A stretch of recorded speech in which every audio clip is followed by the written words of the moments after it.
আমরা বিসিবি থেকে আমরা মনে করি আমাদের ক্রিকেট বোর্ডে ক্রিকেট টিমে সাকিব আল হাসানের প্রয়োজনীয়তা আছে এবং সে মনে হয় এসে এখনও সার্ভ করতে পারবে, দলে খেলতে পারবে। তো সেখান থেকেই আমাদের চাওয়াটা সাকিব আল হাসানকে আমাদের দলে। ওকে, বিসিবিকে তার নিরাপত্তার যে ব্যাপারটা কনসার্ন ছিল শুরুতে, সেই নিরাপত্তাকে বিসিবি দিচ্ছে? নিরাপত্তা তো বিসিবি কোনোদিন প্রোভাইড করতে পারে না, নিরাপত্তা তো প্রোভাইড করে সরকার। নাম্বার ওয়ান হলো গিয়ে সাকিবের ব্যাপারটা কিন্তু এটা চলমান ছিল, এমন না যে আজকেই কথা উঠেছে। এটা আমি যখন প্রেসিডেন্ট ছিলাম, আমি প্রেসিডেন্ট হওয়ার 2 মাস পর থেকে আমরা, আপনি জানেন 3-4 মাস পর থেকে যখন আমরা হোম সিরিজ খেলছিলাম সাউথ আফ্রিকার সাথে, তখন থেকে আমি চেষ্টা করছিলাম যে কোনো কারণে এই জিনিসটা ঘটে নাই, বাট ঘটনা দিকে ঘটবে না আগামীতে এটাও বলা যাবে না। অবশ্যই একটা সম্ভাবনা আছে।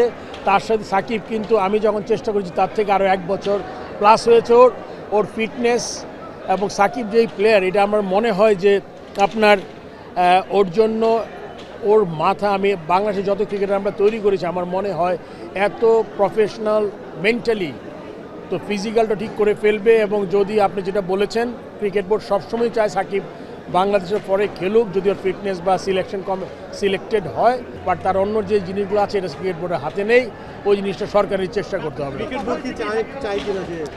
ক্রিকেট বোর্ড অবশ্যই চায়, আমি বললাম তো এটা আমি চেয়েছি 1 বছর ধরে, এখনও ক্রিকেট বোর্ড চায় যদি সে আসে, সে আমাদের জন্য একটা asset, he is a brand. আমার মনে হয় এখনও সে তার ওইটা দেওয়ার ক্ষমতা আছে। অবশ্যই এটা সিলেক্টরদের ব্যাপার। তারপর আমি বলবো যে আমি আমার ফর্মার প্লেয়ার ক্যাপ্টেন হিসেবে আমি যতটুকু বুঝি সে এখন পারবে।